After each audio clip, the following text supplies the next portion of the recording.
গলাটা যাতে কাটা না যায়, আমরা কিন্তু সেই চেষ্টা করি।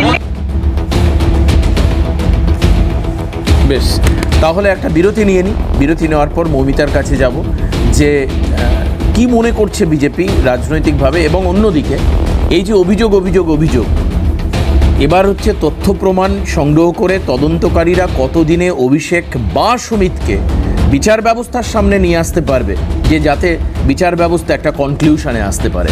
কারণ অভিষেক অভিযুক্ত আর অভিষেক হচ্ছে সবার মাথা, এটা আমরা না করে ধরে নিন 10-15 বছর তো শুনছি, আজই প্রায় 10-15 বছর শুনছি। এবার এর তথ্য সংগ্রহ করবার কাজটা তদন্তকারীদেরই করতে হবে। বিরতির পর ফিরে মৌমিতা কি বলছেন শুনবো। দ্রুত ফিরে আসছি বিরতির পর, সঙ্গে থাকবেন।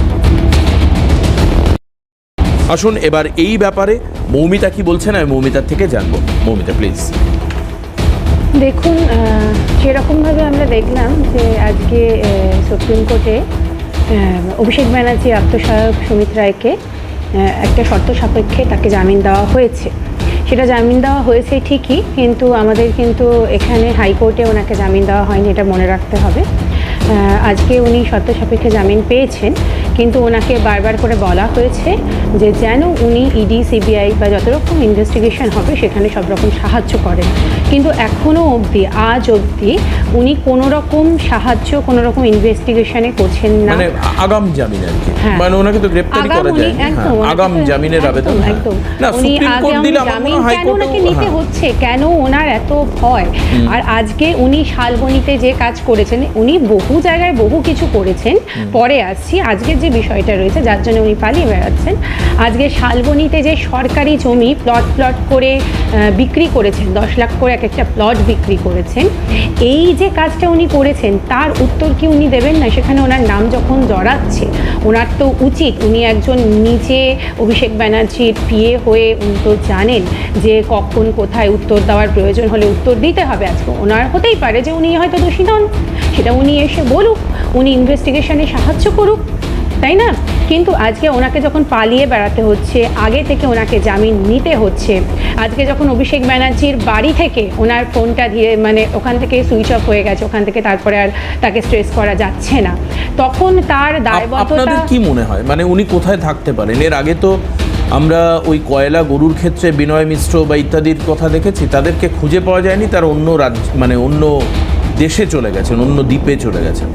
তা সুমিত রায় যেহেতু আপনি বলছেন কি পারসন, আপনাদের কি মনে হয় সুমিত রায় কি আছেন, মানে সুস্থ আছেন নাকি দেশে আছেন, কি মনে হয় আপনাদের? দেখুন, এখানে অনেক রকম থাকতেই পারে ব্যাপার, মানে জল্পনা বিভিন্ন কিছু হতেই পারে। যেমন ধরুন, হতে পারে যে যেহেতু উনি অভিষেক ব্যানার্জির আত্মসহায়ক, সেই জন্যে ওনাকে অভিষেক ব্যানার্জি সাহায্য করছেন লোকানোর জন্যে, শুধু কেঁচো খুঁড়তে কেউটে বেরিয়ে যেতে পারে, এটা একটা ভয় আছে। এবং সামান্য একটা শালবনীর প্লট দুর্নীতি থেকে সেখানে অভিষেক ব্যানার্জি অনেক বড় কিছু বেরিয়ে আসতে পারে বলে অভিষেক ব্যানার্জিকে আজকে কিন্তু সুমিত রায়কে লুকিয়ে রাখতে হচ্ছে। কিন্তু মানে আপনি বলছেন যে সুজয় কৃষ্ণ ভদ্রর থেকেও সুমিত রায় হচ্ছে বেশি ইম্পর্টেন্ট পারসন, কারণ সুজয়কে ধরে দীর্ঘদিন ধরে ভয়েস টেস্ট করে তো কিছুই হয়নি সেরকম এখনো পর্যন্ত, মানে আমরা সামনে দেখিনি আর কি যে অভিষেকের এগেনস্টে কোনো স্টেপ নেওয়া গেছে আর কি।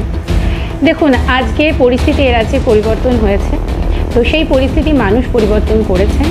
আর আজকে অভিষেক ব্যানার্জি নিজে বুঝতে পারছেন যে উনি যে দুর্নীতি এখানে করেছেন গত 10-15 বছরে, সেই দুর্নীতির একটা খতিয়ান তৈরি হয়েছে অলরেডি, এবং তার যে তার সঙ্গে যারা রয়েছিল সব কিছুতে, তার সবথেকে বড় বেশি সুমিত রায় নিজে ওনার আত্মসহায়ক ছিলেন। তো সেখানে দাঁড়িয়ে আজকে সুমিত রায় যদি সামনে আসে, বা সে যদি চাপের মুখে বা সে যদি এনকোয়ারির মুখে তাকে সে বলে দেয় অনেক কিছু, তার ভেতর থেকে নিজেকে বাঁচাতে গিয়ে তার যদি সত্যিগুলো উদ্ঘাটন করতে হয়, তাকে যদি অভিষেক, মানে আপনি বলছেন যে সুমিতকে অভিষেকও লুকিয়ে রাখতে পারে, এর একটা সম্ভাবনা রয়েছে, এবং তার প্রভাবটা এখানে নয়, এখান থেকে অন্য জায়গায়ও তাকে হয়তো পাঠিয়ে দিয়েছে, হয়তো সেই রাজ্যেই নেই, মেবি রাজ্যে কেন দেশেও হয়তো নেই, কারণ দেশের ম্যাক্সিমামটাই হচ্ছে বিজেপি শাসিত রাজ্য রয়েছে, কাজে সেখানেও লুকিয়ে থাকা খুব একটা সম্ভব নয়। কিন্তু দেশের বাইরে খুব সহজে চলে যাবে, তাহলেও দায়িত্ব কিন্তু কেন্দ্রীয় সরকারের বর্তায়, যে সুমিত রায় ইনভেস্টিগেশন বা যখন তার এগেনস্টে অভিযোগ আসছে বা এরকম একজন কি পারসন, সে কী করে দেশ ছেড়ে চলে গেল। আমি অবশ্যই অরাজনৈতিক আজিজুলদার কাছে আসার আগে রাজনৈতিক জয়ন্তদার কাছ থেকে জানতে চাইব, জয়ন্তদা, এই যে মামলাগুলো দীর্ঘসূত্রিতা, দীর্ঘদিন ধরে, দেখুন আজও দুঃখের বিষয় আপনাদেরই আব্দুল মান্নান সাহেব 2011 সালে সারদা মামলা নিয়ে উনি লড়াইটা শুরু করেন, মানে সেই সারদার এখনো পর্যন্ত কনক্লুশন হলো না। অভিযুক্ত সমস্ত ক্ষেত্রে মূল কারিগর অভিষেক এটা বারবার করে প্রায় মানে কিনারায় চলে আসার পরেও কেন জানি না সুমিত লাপাতা বেপাত্তা, তারপরে অভিষেকের এগেনস্টে অভিষেক বা বিদেশ যাবেন বলছেন, এখন সেটাকেও তদন্ত কিভাবে কি হবে আমরা জানি না। আপনার কি মনে হচ্ছে? সত্যি কথা বলতে কি বিদেশে যেতে চাচ্ছেন কেন এত, মানে উনি মরিয়া কেন সেটা একটু বলুন। সত্যি কথা বলতে কি দেবাশিস দা, আপনি আমাদের প্রাক্তন বিধানসভার বিরোধী দলনেতা আব্দুল মান্নান সাহেবের প্রসঙ্গ তুললেন, সেটা সর্বান্তকরণে একদম সঠিক। কারণ সারদা মামলা প্রথম উনি দিনের আলোয় স্পষ্ট করেছিলেন যে সারদায় একটা বিশাল বড় আর্থিক কেলেঙ্কারি হয়েছে এবং যার ডাইরেক্ট বেনিফিশিয়ারি হচ্ছে তৎকালীন মুখ্যমন্ত্রী এবং তার পরিবার এবং তার দলের বিভিন্ন সাংসদ এবং বিধানসভার বিধায়ক এবং বিধায়িকারা। তো সেই জায়গায় দাঁড়িয়ে আপনি তার পরবর্তীকালে দেখুন এই ক্রোনোলজিটা কীরকম এদের পরপর আসছে। আপনাদের নিশ্চয়ই সুজয় কৃষ্ণ ভদ্রের কথা মনে আছে, কালীঘাটের কাকু। এই কালীঘাটের কাকু যখন এই প্রাইমারি শিক্ষকদের যখন এই চাকরি চুরির মামলা চলছে এবং সেই মামলার জন্য তার কাছে যখন ইডি পৌঁছেছে, পরবর্তীকালে সিবিআই পৌঁছেছে, এই সুজয় কৃষ্ণ ভদ্র বলেছিলেন যে আমার সাহেবকে কেউ কোনোদিন ধরতে পারবে না, আমার কাছে অবধি এসে এই তদন্ত থেমে যাবে এবং আমার সাহেব অবধি পৌঁছতে পারবেন না। কনফিডেন্স লেভেলটা একবার ভাবুন যে এদের কনফিডেন্স লেভেলটা কোথায় পৌঁছে গেছে। এবং একটা দীর্ঘসূত্রিতা যে ওনার ভয়েস নেওয়া হবে এবং সেই ভয়েস আপনার সিএফএলে পরীক্ষা পাঠানো হবে, কিন্তু সেই ভয়েস দেওয়া নিয়ে কত গড়িমসি। ঠিক একই রকমভাবে পরবর্তীকালে আমরা দেখলাম এই মানে আমরা এটাও দেখেছি জয়ন্তদা যে উনি পেডিয়াট্রিক ওয়ার্ডে ভর্তি হয়ে গেছেন। এক্স্যাক্টলি আমার আজও মনে আছে সেই ছবিটা, বাচ্চাদের বেডে সুজয় কৃষ্ণ ভদ্র শুয়ে রয়েছে।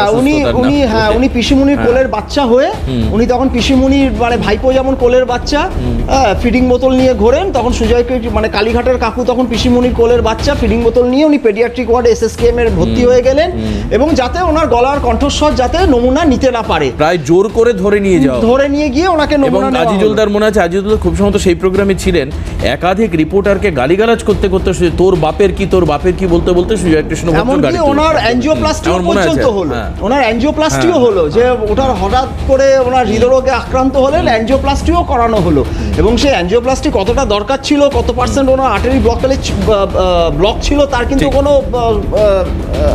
ডেটা আমাদের কাছে নেই, কিন্তু বাট ওনার অ্যাঞ্জিওপ্লাস্টি হয়েছিল টাইম কিল করার জন্য। যাই হোক, তো পেডিয়াট্রিক ওয়ার্ডেও ভর্তি হয়েছিলেন, বাচ্চা হয়ে গেছিলেন, শিশু হয়ে গেছিলেন। ঠিক অনুরূপভাবে এই ভাইপোর এই ওনার যে ডিজে বিতর্ক, যে 4 তারিখে বেলা 12টার পর ডিজে বাজবে এবং সেই ডিজে বিতর্কের জন্য যখন কোর্ট বলল যে ওনার কণ্ঠস্বরের নমুনা দিতে হবে এবং সিআইডি তদন্তের আওতায় যখন ওনাকে আনা হলো এবং সিআইডি দাবি করলো যে কণ্ঠস্বরের নমুনা চাই, সেটা নিয়েও কত টালবাহনা না জয়ন্তদা, উনি রীতিমতো কোর্টে গেলেন, আমি দেব না বলে। কোর্টে গেলেন, আমি গলার আওয়াজ দেব না, উনি বলছেন আমি বলেছি ডিজে বাজবে, আমি স্বীকার করছি ডিজে বাজবে। মমতা ব্যানার্জি তো বললেন যে শুধু না একটু ডিজে বাজাবে বলেছে, বাচ্চাদের মতো বাজবে, আমি বলেছি, আমি তো স্বীকার করছি, কেন আমি কণ্ঠস্বরের নমুনা দেব? তার মানে কি এই যে কণ্ঠস্বরের নমুনা, এটা এদের একটা বিশাল ভয়ের জায়গা। তার কারণ কিছু এনক্রিপ্টেড মেসেজ নিশ্চয়ই আছে যেগুলো আপনার ভয়েস কলে না এটা তো পরিষ্কার হতে পারে। সুজয় কৃষ্ণ ভদ্র, তাপস মণ্ডল, আপনার মনে থাকবে শান্তনু, এরা কথা হচ্ছিল তখন এই সুজয় কৃষ্ণ ভদ্র অভিষেক বলে একজনের কথা বলেছে। আমি কালকের অনুষ্ঠানেও বলেছিলাম সেটা আমাদের স্টুডিওর ক্যামেরাম্যান অভিষেক চক্রবর্তী নাকি অভিষেক বন্দ্যোপাধ্যায় সেটা বোঝা যায়। এই গলারাজ এবং আরেকজনের গলারাজ পাওয়া গিয়েছিল। এখন সেইটা হচ্ছে দেখার বিষয় যে কে সেটা। এখন দুটো অডিও পাওয়া যাচ্ছে। আমি আপনাকে জয়ন্ত, আমি আউট অফ মাই কিউরিসিটি একটু আমাকে বলুন, এই যে চোখ চিকিৎসার যে ব্যাপারটা হচ্ছে, অনেকে বলছেন নাটক, আমি নাটক বলছি না, একজন অসুস্থ মানুষের প্রতি আমাদের সমবেদনা থাকাটাই উচিত। উনি যে বিদেশে যেতে চাইছেন, কোর্ট তাকে যেতে এখন দিচ্ছে না, সরকার তো চাইবেই না দিতে, কিন্তু কোর্টও বাই দ্য ওয়ে দিচ্ছে না। কিন্তু এই কোর্টই গত সরকারের আমলে রায় দিয়েছিলেন, নির্দিষ্ট সময় দিয়েছিলেন, Abhishek Bandyopadhyay in between that particular time ফিরেও এসেছিলেন।